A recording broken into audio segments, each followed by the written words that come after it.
नमस्ते सर। मैंने अभी अपनी जॉब छोड़ी है मर्चेंट नेवी की। और जो जनरली जॉब मतलब हाई प्रोफाइल जॉब समझी जाती है, लोग पूछते भी हैं मेरे से जॉब के बारे में, तो कई बार मैं उनको भी सही सलाह नहीं दे पाता हूँ। तो मैं आपसे जानना चाहता हूँ कि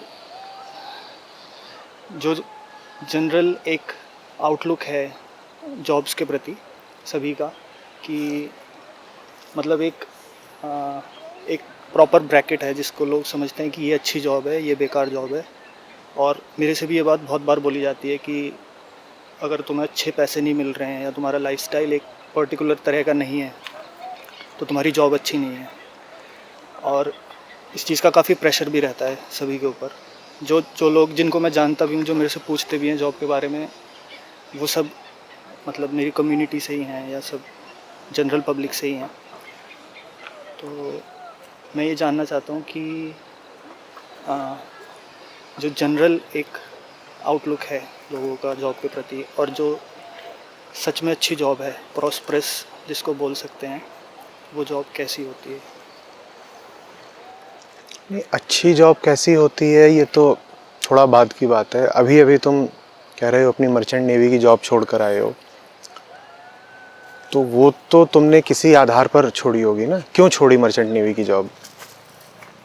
जी, जितना मुझे वहाँ रह के समझ में आया, वहाँ पे इंडिविजुअल्स की कोई बात नहीं होती है। वहाँ पे बस एक आपको सिस्टम दे दिया जाता है जिसके अकॉर्डिंग आपको चलना होता है। और अगर आप उस सिस्टम में बदलाव लाने की कोशिश करते हैं या आपको लगता है कि सिस्टम में कुछ खराबी है, तो उस चीज़ को सिस्टम तो इग्नोर कर ही देता है। और जो लोग सिस्टम के हिसाब से चल रहे हैं, या जो लोग उस जॉब में कमिटेड हैं, जो बिल्कुल सिस्टम ओरिएंटेड है, जिसमें कुछ भी फ्रीडम के लिए जगह ही नहीं है, मतलब फ्रीडम के लिए जगह है भी कह सकते हैं, क्योंकि कुछ चीज़ें आपको करने देते हैं फ्रीडम के नाम पे। जैसे कि आपको फॉर एग्ज़ाम्पल जो भी ट्रेंड में चीज़ें चलती हैं। ठीक है, तो तुमने जॉब इसलिए छोड़ी क्योंकि तुम्हें लग रहा था कि सिस्टम तुम्हें फ्रीडम नहीं दे रहा था। पर कहीं भी काम करोगे सिस्टम तो वहाँ होगा ही, और किसी भी सिस्टम के भीतर एब्सोल्यूट फ्रीडम तो नहीं हो सकती। किस तरह की फ्रीडम चाहते थे जो वहाँ मिल नहीं रही थी? आंतरिक फ्रीडम कि आप अगर अगर सिस्टम ये बोलता है कि कोई काम है उसको इस तरीके से करना चाहिए, सिस्टम का एक डिफाइंड तरीका है कि ये काम इस तरीके से होना चाहिए, और आपको लगता है कि नहीं, ये काम करने का सही तरीका नहीं है, उसके लिए आपके पास एक वैलिड आर्गुमेंट भी है कि हाँ, ये काम ऐसे होना चाहिए। पर फिर भी वहाँ पे इस बात को एक्सेप्ट नहीं किया जाता कि नहीं, अगर आपका आर्गुमेंट वैलिड भी है, लॉजिकल भी है, तो वहाँ पे जो सिस्टम प्रायोरिटी देता है तो वो तुम ये कह रहे हो कि वहाँ पर जो काम रहते थे उन कामों को करने का तुम्हारे पास एक तरीका होता था, एक नया या थोड़ा अलग तरीका, और जो वहाँ का सिस्टम है वो तुम्हारे तरीके को मानता नहीं था या सहमत नहीं होता था, इस वजह से तुमने नौकरी छोड़ी? जी। अब मान लो उनका सिस्टम थोड़ा बदल जाए या तुमको वापस बुलाए, कहे कि नहीं साहब, आपके जो भी सुझाव सजेशंस होते थे हम उनको सुनेंगे, तो तुम वहाँ वापस चले जाओगे? नहीं, क्यों? क्योंकि सिस्टम में जब आप काम कर रहे हो और आप कहते हो कि नहीं, मुझे इस तरीके से काम करना है, तो वहाँ पे एकदम से आप सिस्टम को चेंज नहीं कर सकते। नहीं, मान लो कोई और कंपनी हो, कोई और शिप हो जिसमें कि सिस्टम बहुत ही फ्लेक्सिबल हो, और वो कह रहा है कि आपके सुझावों को, आपकी ज़रूरतों को हम कर लेंगे अकोमोडेट, तो चले जाओगे वापस? जी, जानने से पहले सोचूंगा, क्योंकि जब पहले भी मैं गया हूँ तो मुझे ऐसे ही लगता था कि नहीं, जिस कंपनी में मैं अब जा रहा हूँ शायद वहाँ पे कुछ चेंजेस होंगे, या किसी ने ओपनली तो नहीं बोला कि हम सिस्टम अपना बदलने के लिए तैयार हैं।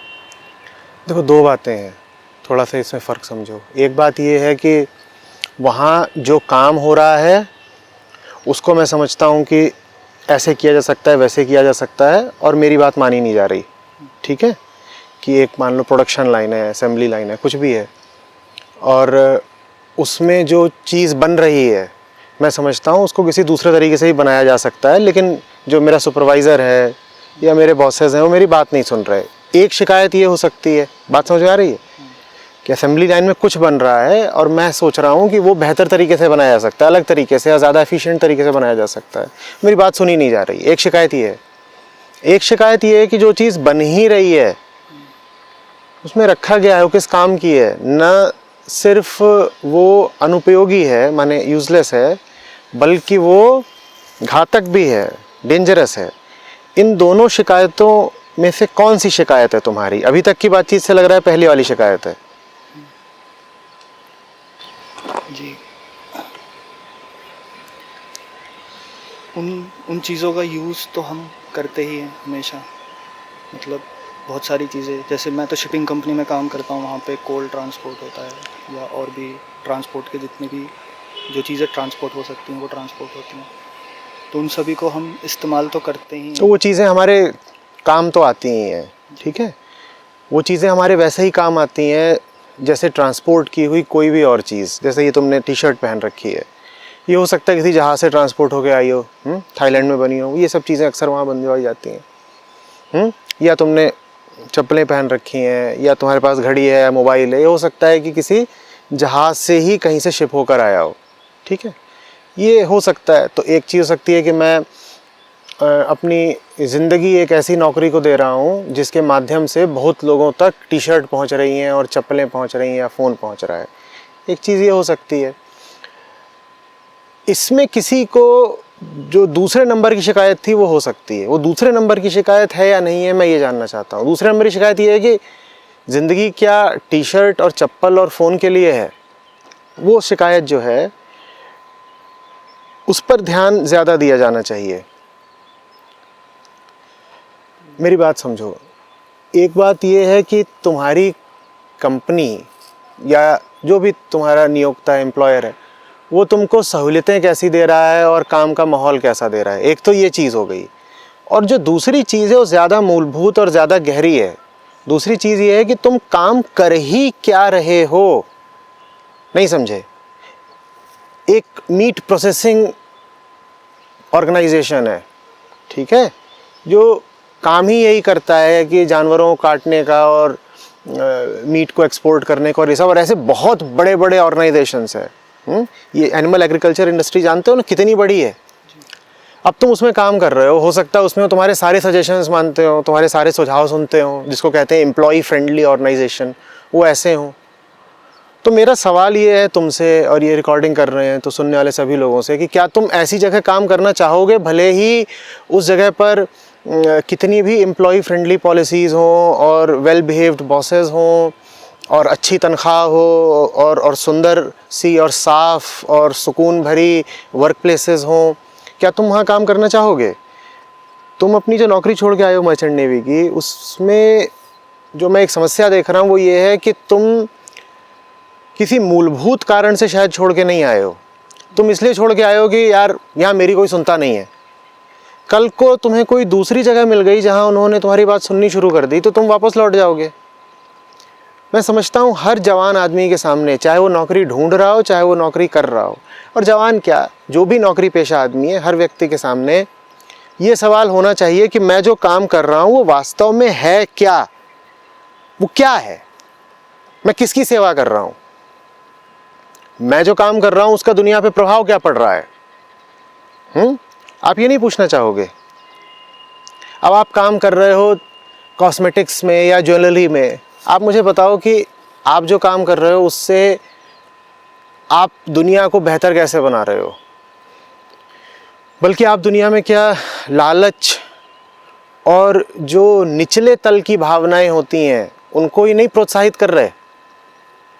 और हो सकता है कि आप किसी एमएनसी कॉस्मेटिक्स फर्म में काम कर रहे हो, ब्यूटी प्रोडक्ट्स वाली, लेकिन क्यों काम कर रहे हो? सोचो तो कि तुम्हारे इस काम का कुल औचित्य क्या है।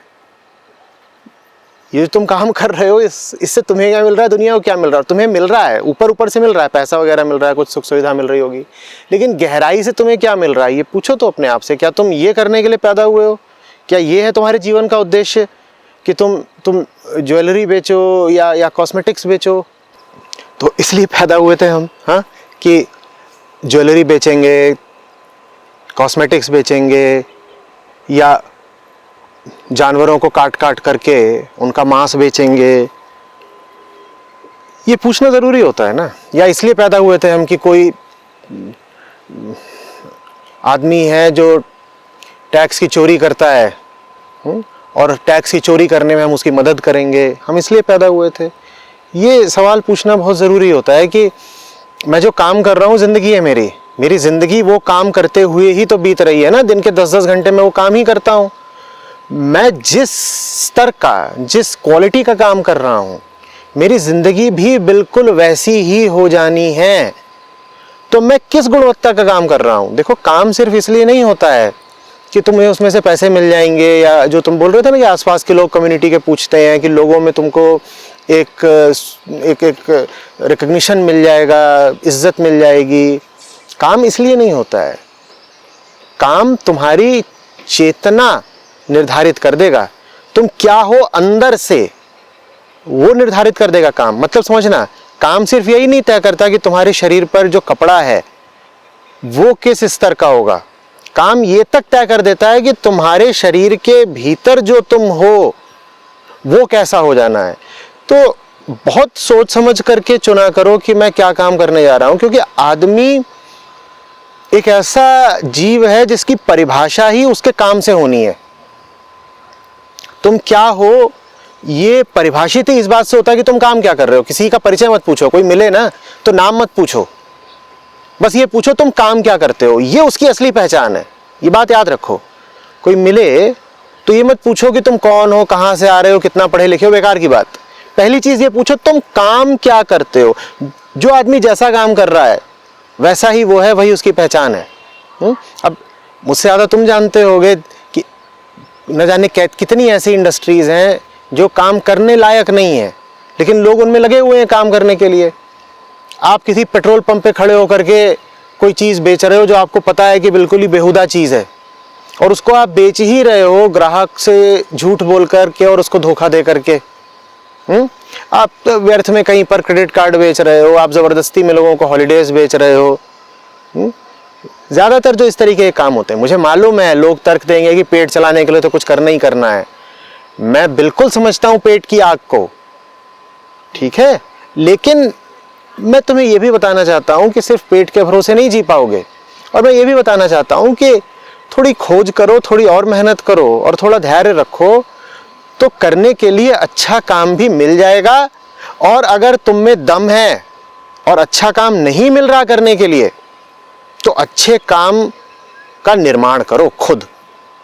पहली चीज तो यह कि घटिया काम नहीं करूंगा, ये अपने भीतर धारणा होनी चाहिए। दूसरी चीज ये है कि जान लगा करके पूरी कोशिश करके अच्छा काम खोजूंगा। और फिर तीसरी चीज ये है कि अगर नहीं मिला कहीं से वो काम जो करने लायक है, जो जीवन को सार्थक बना देता है, तो ऐसा काम मैं फिर खुद तैयार कर लूंगा। वो असली एंटरप्रेन्योरशिप होगी फिर। जी, समझ में आ रही है बात?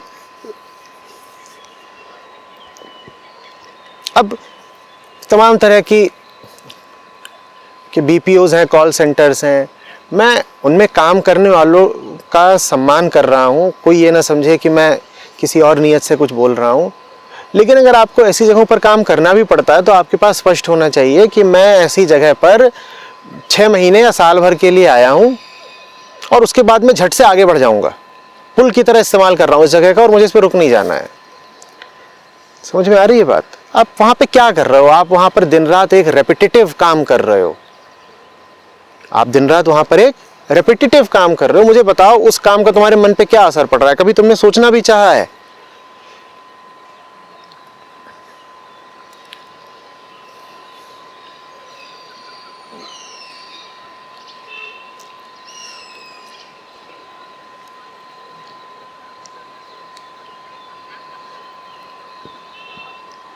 लग्जरी प्रोडक्ट्स हैं बहुत सारे, तुम्हें अच्छे से पता है कि इनमें कोई इंट्रिंसिक वैल्यू नहीं है, पर उन कंपनीज में तुम काम करोगे शायद पैसा अच्छा मिल जाएगा। क्यों कर रहे हो वहां पे काम?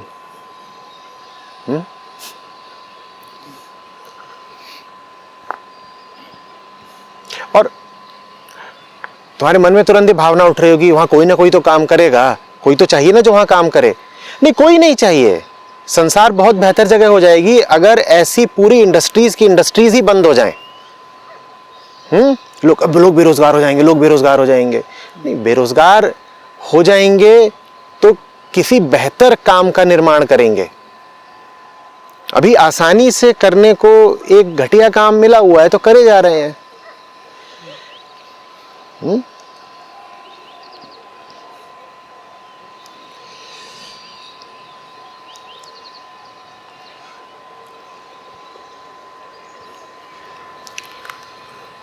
तो जो आचार्य जी आप बेहतर काम के लिए बोल रहे हैं, तो वो बेहतर काम सबके लिए अलग अलग होगा या कुछ कॉमन ग्राउंड होगा जहाँ से लोग?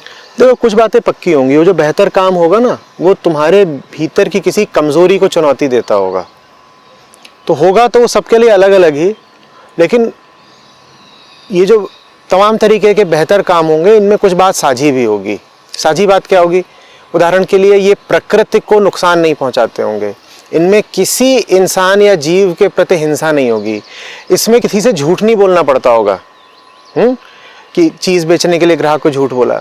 इसमें किसी के भीतर डर नहीं संचारित करना होगा कि इंश्योरेंस बेचनी है तो किसी के भीतर डर उपचा दिया कि देखो तुम मर जाओगे फिर तुम्हारी बीवी का क्या होगा, लो तुम इंश्योरेंस खरीद लो। तो आप कोई ऐसा काम कर रहे हो जिसमें आपको अपनी रोटी कमाने के लिए दूसरे को डराना पड़ता हो, तो वो काम अच्छा तो नहीं हो सकता ना। और मैं समझता हूँ इंश्योरेंस इंडस्ट्री का महत्व, कोई मुझे वो ना समझाए, लेकिन मैं ये भी जानता हूँ कि इंश्योरेंस बेचने के लिए क्या क्या किया जाता है।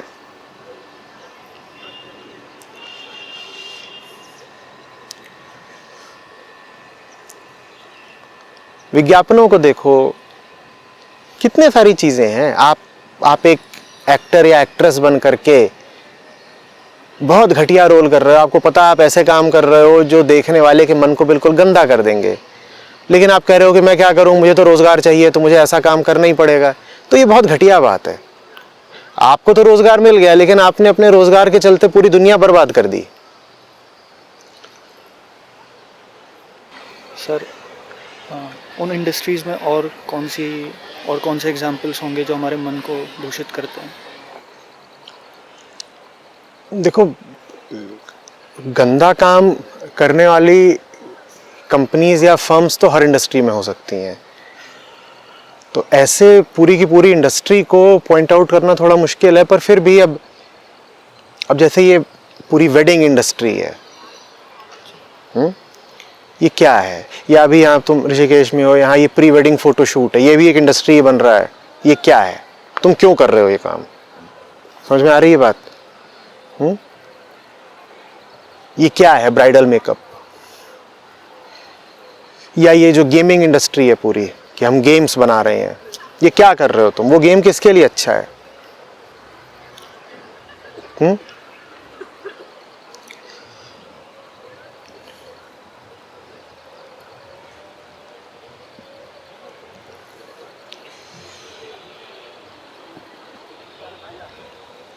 सैकड़ों तो ऐसी इंडस्ट्रीज हैं जो चल ही नहीं सकती जब तक उसके लिए जानवरों को मारा ना गया हो। उनमें कोई ना कोई केमिकल ऐसा इस्तेमाल हो रहा होता है जो जानवरों को मार कर आता है। क्यों लगे हो उसमें? और फिर कोई काम तुमसे असावधानी से हो जाए या अज्ञान से हो जाए, वो एक बात होती है। तुम जानते बूझते ऐसे कामों में लगे हो तो वो बिल्कुल दूसरी बात होती है ना।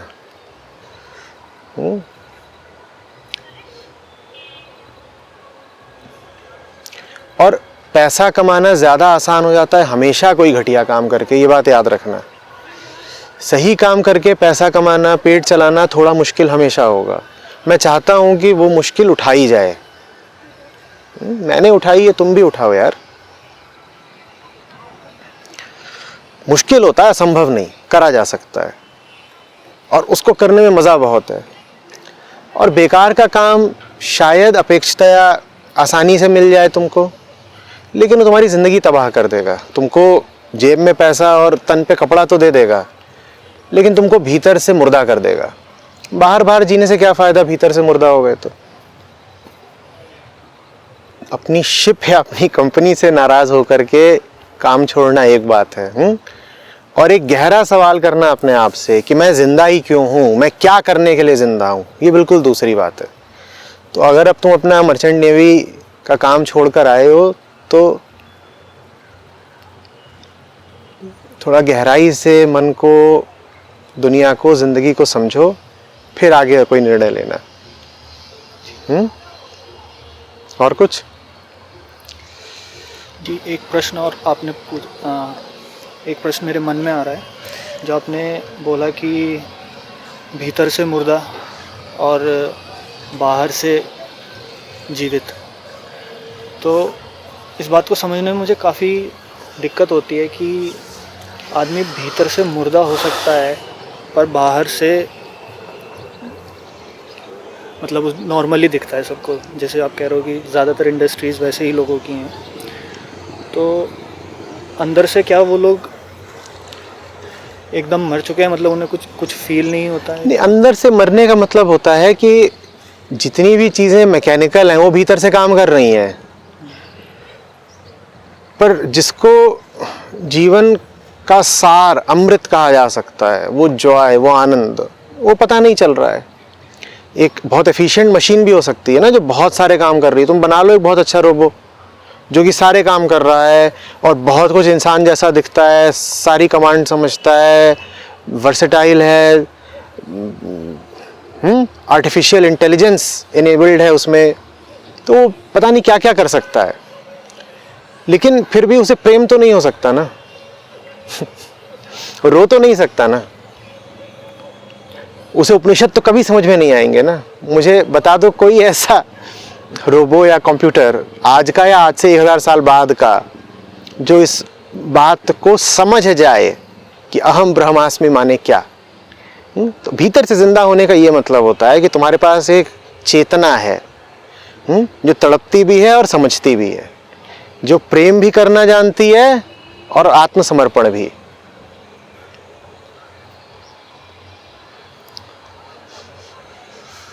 वो रो भी लेती है और आनंद में पुलकित भी हो लेती है। वो है भीतर से जिंदा होना। ज़्यादातर लोग भीतर से बिल्कुल मर जाते हैं, और ये भीतर से मुर्दा हो जाने में जिन 2 चीज़ों का सबसे ज़्यादा हाथ रहता है, उनकी कई बार मैं चर्चा कर चुका हूँ, वो यही होती है। पहला, तुमने गलत नौकरी चुन ली। दूसरा, तुमने गलत शादी कर ली। ये 2 चीज़ें आपको फिर कहीं का नहीं छोड़ती, ज़िंदगी ख़त्म।